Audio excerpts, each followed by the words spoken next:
Hi friends, എല്ലാവരും സുഖമായിട്ടിരിക്കണോ? നമ്മൾ KSR volume 1 pay, leave, joining time, foreign service ഇവയൊക്കെ നമ്മൾ ഡിസ്കസ് ചെയ്ത് കഴിഞ്ഞു.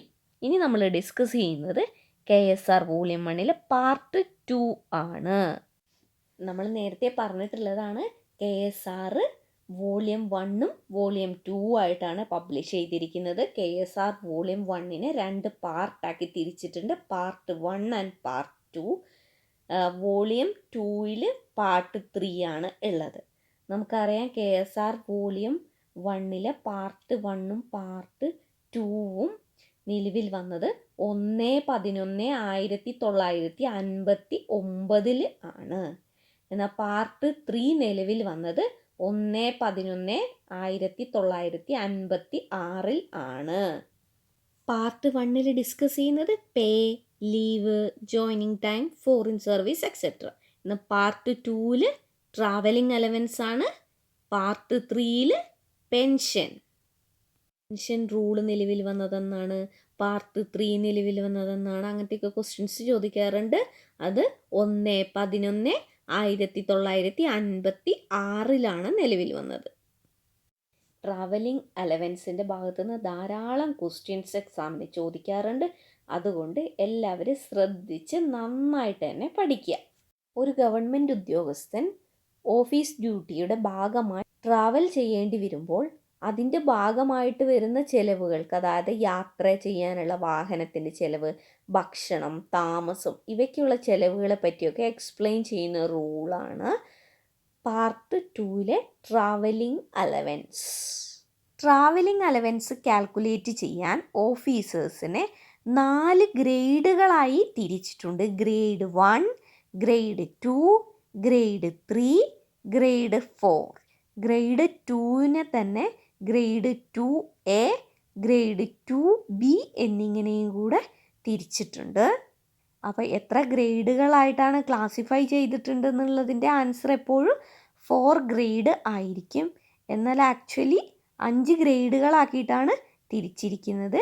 Grade 1, grade 2A, grade 2B, grade 3, grade 4.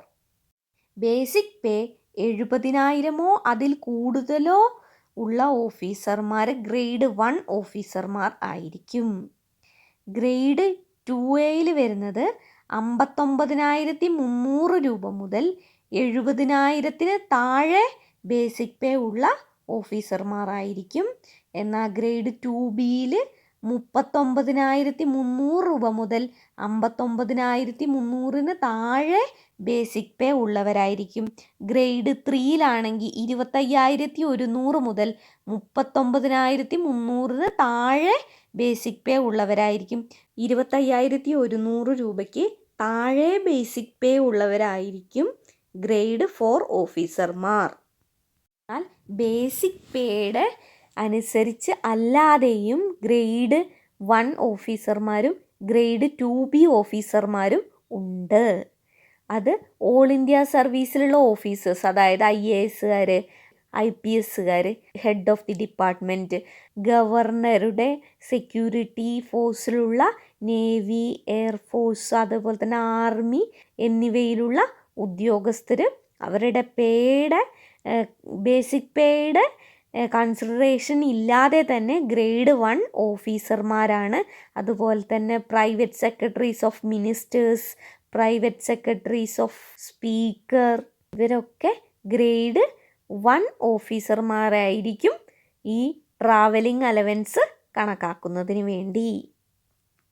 അതുപോലെ തന്നെ ഗ്രേഡ് 2B ഓഫീസർമാർ ഇറസ്പെക്റ്റീവ് ഓഫ് ദെയർ പേ ആരൊക്കെയാണ്?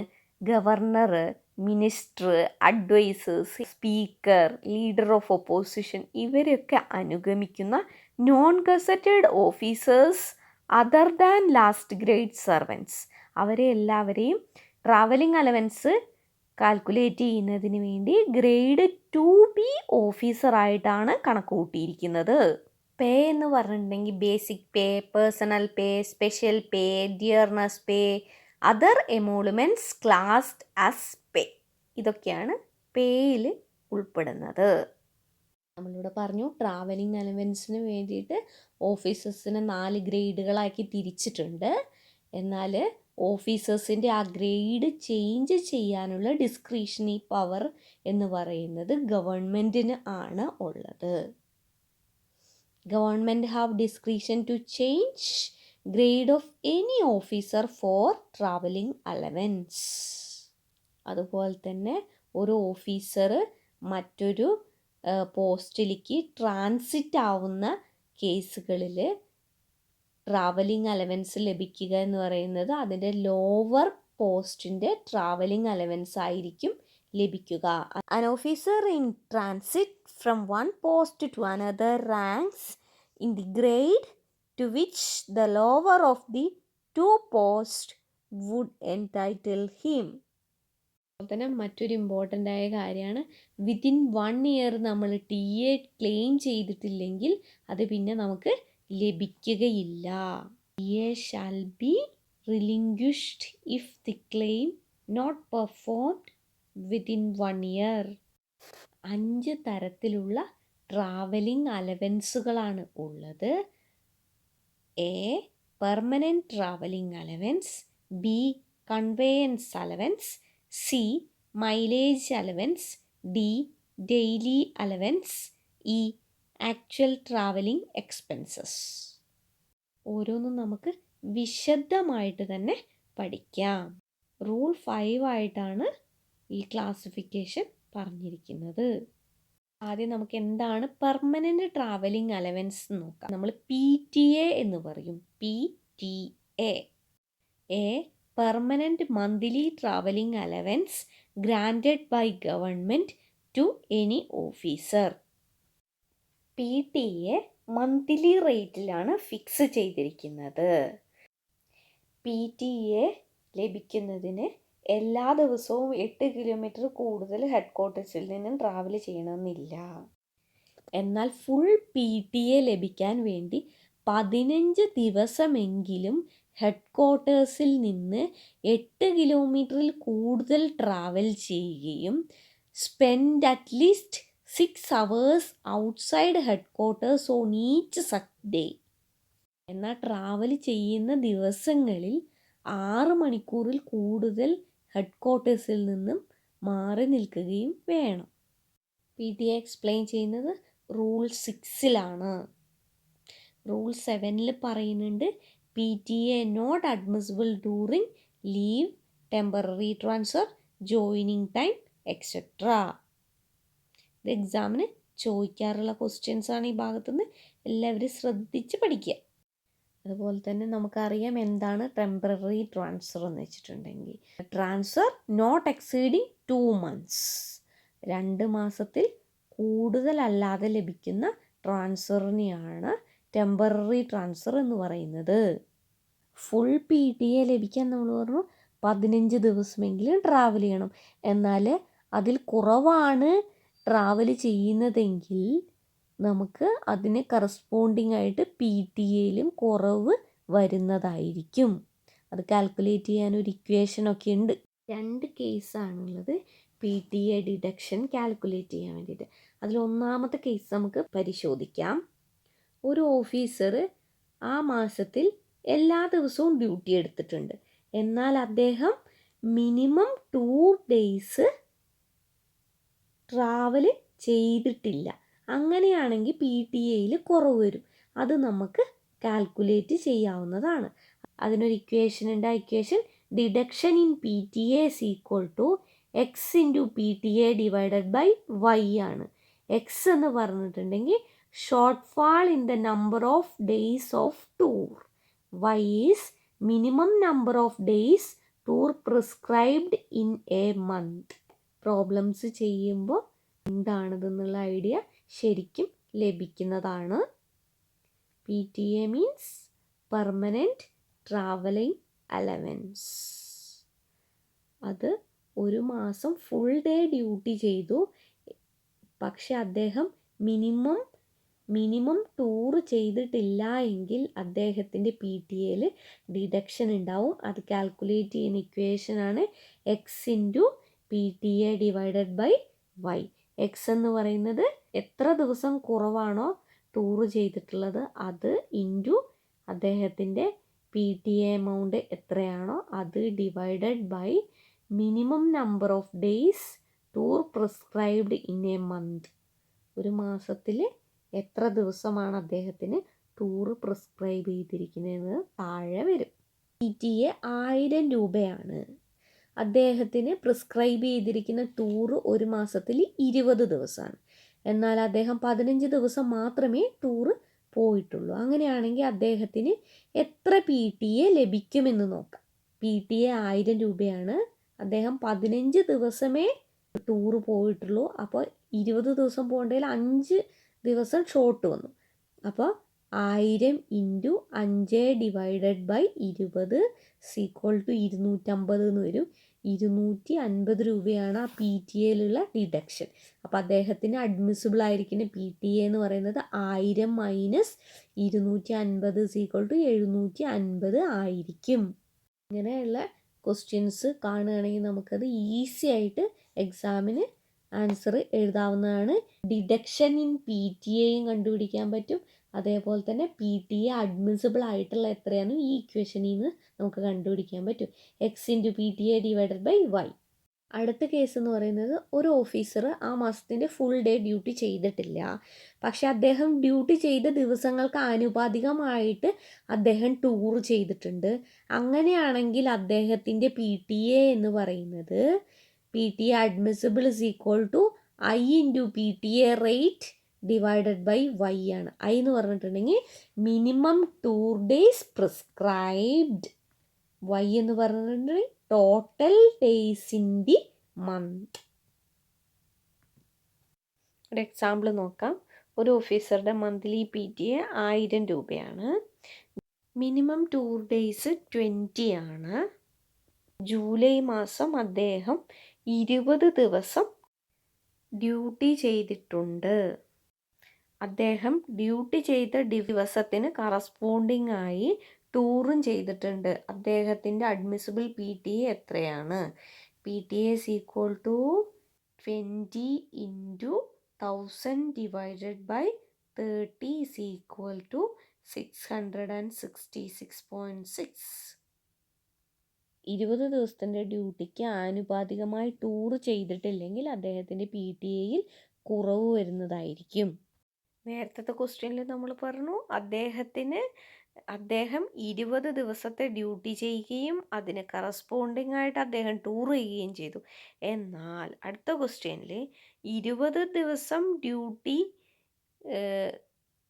പ്രിസ്ക്രൈബ് ചെയ്തിരിക്കുന്ന ഒരു ഉദ്യോഗസ്ഥൻ മാസത്തിൽ ആകെ 20 ദിവസമേ ഡ്യൂട്ടി ചെയ്തിട്ടുള്ളൂ. എന്നാൽ അതിന് കറസ്പോണ്ടിങ് ആയി ടൂർ ചെയ്തിട്ടുമില്ല. അങ്ങനെയുള്ള കേസുകളിൽ അദ്ദേഹത്തിൻ്റെ PTA എത്രയായിരിക്കും എന്ന് നമുക്ക് കണ്ടുപിടിക്കാം. ആദ്യം തന്നെ നമ്മൾ ചെയ്യേണ്ട കാര്യം 20 ദിവസമാണ് അദ്ദേഹം ഡ്യൂട്ടി ചെയ്തത്. ആ ഡ്യൂട്ടിക്ക് കറസ്പോണ്ടിങ് ആയി എത്ര ദിവസമാണ് ടൂർ ദിനങ്ങൾ എന്നുള്ളതാണ് കണ്ടുപിടിക്കേണ്ടത്. അപ്പോൾ 20 ദിവസം ഡ്യൂട്ടി ചെയ്തിട്ടുള്ളൂ എങ്കിൽ 20 into 20 divided by 30 equal to 13 tour ദിനങ്ങൾ അദ്ദേഹം പോകേണ്ടതാണ്. എന്നാൽ അദ്ദേഹം 13ൽ കുറവാണ് ടൂർ ചെയ്ത ദിനങ്ങളെങ്കിൽ PTAയിൽ കുറവ് വരും. അപ്പം ഇവിടെ അദ്ദേഹം 11 ദിവസമാണ് ടൂർ ചെയ്തത് എങ്കിൽ അദ്ദേഹത്തിൻ്റെ PTA എത്രയായിരിക്കും എന്ന് നമുക്കൊന്ന് കാൽക്കുലേറ്റ് ചെയ്ത് നോക്കാം. അദ്ദേഹം ആകെ ഡ്യൂട്ടി ചെയ്തത് 20 ദിവസമാണ്. അതിൽ 11 ദിവസമേ ടൂർ ചെയ്തിട്ടുള്ളൂ. അപ്പോൾ നമ്മൾ അതിൽ നിന്ന് കണ്ടുപിടിക്കണം എത്ര ദിവസമാണ് അദ്ദേഹത്തിന് 20 ദിവസത്തിൻ്റെ ഡ്യൂട്ടിക്ക് കറസ്പോണ്ടിങ് ആയി ടൂർ ചെയ്യേണ്ടിയിരുന്നത് എന്ന്. അപ്പോൾ 20 into 20 divided by 30 equal to 13 എന്ന് ലഭിക്കും. ഈ 13 ദിവസം അദ്ദേഹം ടൂർ ചെയ്യേണ്ട സ്ഥലത്ത് അദ്ദേഹം 11 ദിവസമേ ടൂർ ചെയ്തിട്ടുള്ളൂ. അപ്പോൾ 2 ദിവസം കുറവാണ് അദ്ദേഹം ടൂർ ചെയ്തിരിക്കുന്നത്. അപ്പോൾ PTAയിലുള്ള ഡിഡക്ഷൻ എന്ന് പറയുന്നത് 2 into 1000 divided by 20 equal to 100 എന്ന് നമുക്ക് ലഭിക്കുന്നതായിരിക്കും. അപ്പം നമുക്ക് നേരത്തെ PTA നമ്മൾ കാൽക്കുലേറ്റ് ചെയ്തിട്ടുണ്ട്. 666 അദ്ദേഹത്തിന് ലഭിക്കുന്ന PTA. അപ്പോൾ 666 രൂപയിൽ നിന്നും ഇപ്പോഴത്തെ 100 രൂപ കുറയ്ക്കുമ്പോൾ അദ്ദേഹത്തിന് 566 രൂപ ലഭിക്കുന്നതായിരിക്കും. ഇത്രയും പറഞ്ഞപ്പോൾ നിങ്ങൾക്ക് ഇതെല്ലാം മനസ്സിലായി എന്ന് വിചാരിക്കുന്നു. ഒരു ഓഫീസർക്ക് പ്രിസ്ക്രൈബ് ചെയ്തിരിക്കുന്ന ടൂർ ഡേയ്സ് 15 ദിവസമാണ്. അദ്ദേഹം ഏപ്രിൽ മാസത്തിൽ ആകെ ഡ്യൂട്ടി ചെയ്തത് 16 ദിവസമാണ്. അങ്ങനെയാണെങ്കിൽ അദ്ദേഹം എത്ര ദിവസം ടൂറ് ചെയ്യണം? അദ്ദേഹം 30 ദിവസത്തിൽ 15 ടൂറാണ് അദ്ദേഹം ചെയ്യേണ്ടിയിരുന്നത്. എന്നാൽ അദ്ദേഹം ആകെ ഡ്യൂട്ടി ചെയ്തത് 16ആണ്. അപ്പോൾ എത്ര ദിവസം പോകണമെന്ന് കണ്ടുപിടിക്കാൻ വേണ്ടിയിട്ട് നമുക്ക് 16 × 15 ഡിവൈഡഡ് ബൈ 30 എന്ന് ചെയ്യുക. അപ്പോൾ 8ആണ്. അപ്പോൾ 8 ദിവസം അദ്ദേഹം ടൂർ ചെയ്തിരിക്കണം. 8 ദിവസമാണ് ടൂർ ചെയ്തതെങ്കിൽ നമുക്ക് I × PTA rate divided by Y എന്ന് പറയുന്ന ഇക്വേഷൻ ഉപയോഗിക്കാം. എന്നാൽ അദ്ദേഹം 8 ദിവസത്തിൽ കുറവാണ് ടൂർ ചെയ്തതെങ്കിൽ നമ്മൾ ആദ്യം PTA ഡിഡക്ഷൻ കണ്ടുപിടിക്കണം. പിന്നെ PTA അഡ്മിസിബിൾ അതിൽ നിന്ന് കണ്ടുപിടിക്കണം. അടുത്തത് കൺവേയൻസ് അലവൻസ്. ഡെയിലി അലവൻസിന് അർഹതയില്ലാത്ത ഹെഡ് ക്വാർട്ടേഴ്സിൽ നിന്ന് നിർണയിക്കപ്പെട്ട പ്രദേശത്ത്, അതായത് 8 കിലോമീറ്ററിനുള്ളിലോ ഹെഡ് ക്വാർട്ടേഴ്സിനുള്ളിൽ തന്നെയോ ഔദ്യോഗികമായി യാത്ര ചെയ്യേണ്ടി വരുന്നവർക്കാണ് കൺവേയൻസ് അലവൻസ് ലഭിക്കുക. ഇവിടെ മാസത്തിൽ ഇത്ര ദിവസം ടൂർ ചെയ്യണമെന്നൊന്നുമില്ല. എന്നാലും മാസത്തിൽ ഒരു ദിവസമെങ്കിലും ടൂർ ചെയ്തിരിക്കുകയും വേണം. കൺവേയൻസ് അലവൻസ് ലഭിക്കുന്നവർക്ക് മൈലേജ് അലവൻസും ലഭിക്കില്ല, അതുപോലെ തന്നെ ഡെയിലി അലവൻസും ലഭിക്കുകയില്ല. തന്നെ ഡിപ്പാർട്ട്മെൻറ്റ് വെഹിക്കിളിൽ യാത്ര ചെയ്തിട്ടുണ്ടെങ്കിൽ കൺവേയൻസ് അലവൻസ് ലഭിക്കില്ല. Conveyance allowance shall not be drawn during leave, temporary transfer, holiday prefixed or suffixed to the leave and during joining time. ഇവിടെ നിന്നൊക്കെ ക്വസ്റ്റ്യൻ എക്സാമിന് ചോദിച്ച് കണ്ടിട്ടുണ്ട്. ഇനി നമുക്ക് കുറച്ച് പ്രീവിയസ് ക്വസ്റ്റ്യൻസ് ഡിസ്കസ് ചെയ്യാം. Question 1. Traveling allowances are dealt in which part of KSR? Option A, KSR Volume 1 Part 1. Option B, KSR Volume 1 Part 2. Option C, KSR Volume 2 Part 1. Option D, KSR Volume 1 Part 3. Correct answer is option B, KSR Volume 1 Part 2. Next question 2. A temporary transfer means transfer only for option A 6 months, option B 1 year, option C 2 months, option D 3 months. Correct answer is option C 2 months. Question 3. KSR came into force with effect from option A 14th November 1966, option B 1st December 1956, option C 1st October 1956, option D 1st November 1959. The answer is option D 1st November 1959. Question 4. Which one of the following is not come under public conveyance? Option A train, option B steamer, option C department vehicle, option D bus. Correct answer is option C department vehicle. Question 5. The primary condition for granting traveling allowance is that option A, the journey should be in the interest of the superior. Option B, the journey should be made in public interest. Option C, the journey should be made in along with family. Option D, the journey should be made in the office hours only. Correct answer is option B, the journey should be made in public interest. Question 6. Which one of the following is not treated as a kind of traveling allowance? Option A, conveyance allowance. Option B, daily allowance. Option C, Mileage allowance, option D, dearness allowance. Correct answer is option D, dearness allowance. ഇത് rule 5 explain ചെയ്തിട്ടുണ്ട്. Next question. Before signing the traveling bill of a senior clerk in Social Justice Department, admissibility of the bill should scrutinized by option A, district officer concerned, option B, head of office, option C, the controlling officer, option D, head of the department. Answer is option C, the controlling officer. Question 8. For the purpose of traveling allowance, officers are classified into dash grade. Option A 5, option B 6, option C 3, option D 4. Correct answer is option D 4. Question 9. The traveling allowance of an officer can be revised with retrospective effect. Option A, due to the revision of pay. Option B, when they reverted with retrospective effect. Option C, when the belated grant of increment was due to the administrative reason. Option D, revision is not possible. The answer is option C, when the belated grant of increment was due to the administrative reason. ഈ rule 4. Next question. Traveling allowance admissible for a journey undertaken to procure health certificate on first appointment to government service. Option A, 1 daily allowance. Option B, actual expense. Option C, not eligible. Option D, none of the above. Correct answer is option C, not eligible. അതായത് first appointment ടൈമിൽ health certificate മേടിക്കാൻ വേണ്ടി പോവാൻ travelling allowance ലഭിക്കുന്നതല്ല.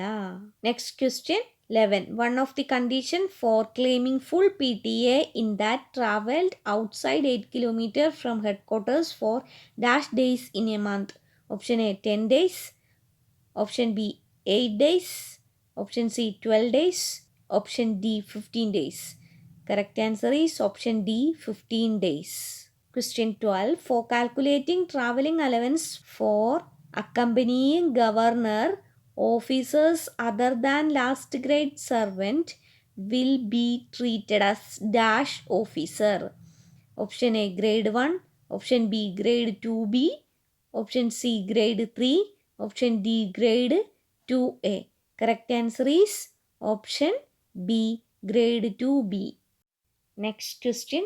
Temporary transfer is a transfer to another station for a period not exceeding dash months. Option A 6, option B 2, option C 9, option D 4. Correct answer is option B 2. Next question 14. The PTA of an officer is rupees 300 per month. Minimum number of days of tour prescribed 15 in a month. If he has short toured 5 days, the reduction to be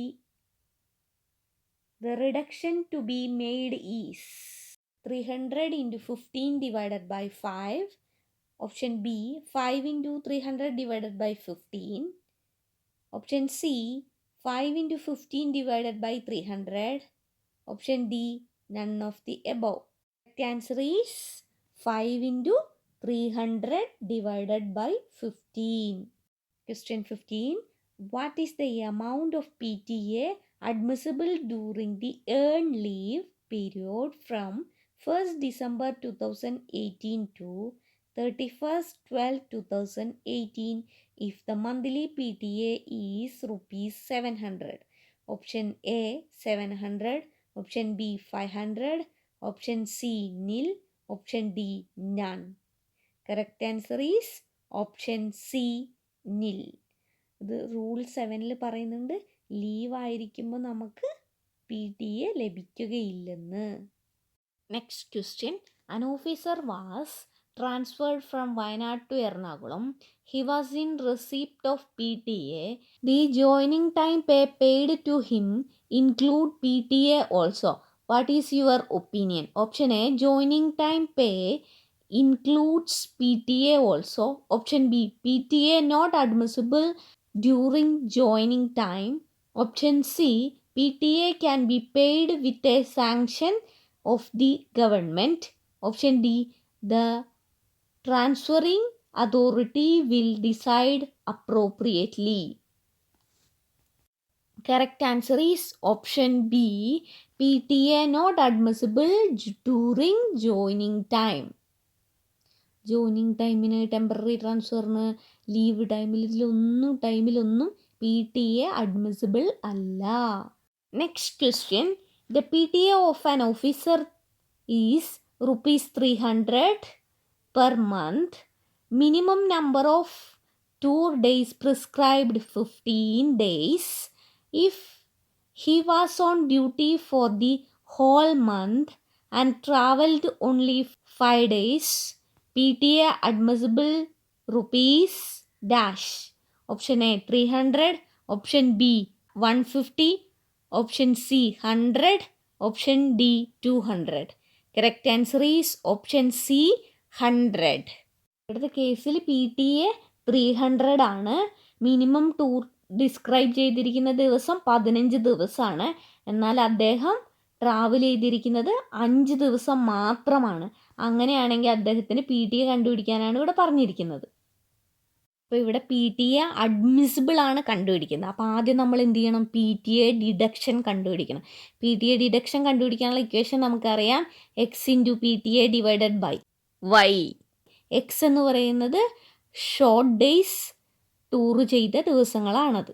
അപ്പോൾ ഇവിടെ എത്ര ദിവസമായി tour ചെയ്ത്? 5 ദിവസമാണ്. 15 ദിവസം tour ചെയ്യേണ്ടതായിരുന്നു. അപ്പോൾ എത്ര കുറവാണ് അദ്ദേഹം ട്രാവൽ ചെയ്തത്? 10 ദിവസത്തെ കുറവ് വന്നിട്ടുണ്ട്. അപ്പോൾ X എന്ന് പറയുന്നത് ഇവിടെ 10 ആണ്. അപ്പോൾ 10 × 300 ഡിവൈഡഡ് ബൈ 15 എന്ന് പറയുമ്പോൾ 200 എന്ന് കിട്ടും. അതായത് PTAയിൽ വരുന്ന ഡിഡക്ഷൻ 200 രൂപയാണ്. അപ്പോൾ അദ്ദേഹത്തിന് അഡ്മിസിബിൾ ആയിരിക്കുന്ന PTA എന്ന് പറയുന്നത് 300 - 200 = 100. അതുകൊണ്ട് ഇവിടുത്തെ ആൻസർ ഓപ്ഷൻ C ആണ്, 100. അപ്ലിക്കേഷൻ ലെവൽ ക്വസ്റ്റ്യൻ ആണ്. അപ്പോൾ ഇതുപോലത്തെ ക്വസ്റ്റ്യൻസ് എല്ലാ എക്സാം പേപ്പറിലും ഉണ്ടാകുന്നതാണ്. അപ്പോൾ എല്ലാവരും ശ്രദ്ധിച്ച് ഇത് പഠിച്ചു വെക്കുക. അപ്പോൾ എല്ലാവരും നന്നായിട്ട് പഠിക്കുക. ഇത്രയൊക്കെ പഠിച്ചാൽ തന്നെ നിങ്ങൾക്ക് എല്ലാവർക്കും എക്സാം പാസ്സാവാൻ പറ്റും.